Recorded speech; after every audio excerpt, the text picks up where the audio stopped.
તાળી પાડો તમારી જોગણી ને બીજી તાળી ના હોય જો વાતો કરો તમારી માતાજીની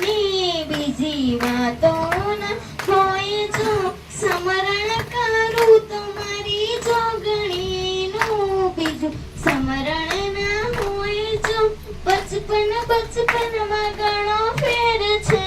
રે કોને બચપન કહેવાય જો બચપનમાં જોગણીમાં એ બધાના અધુ ખોલી દેને બચપન કહેવાય જો તાળી પાડો તમારી જોગણીની બીજી તાળી ના હોય જો રામાળી એ બધી હરખ છે એને જો તું આશીર્વાદ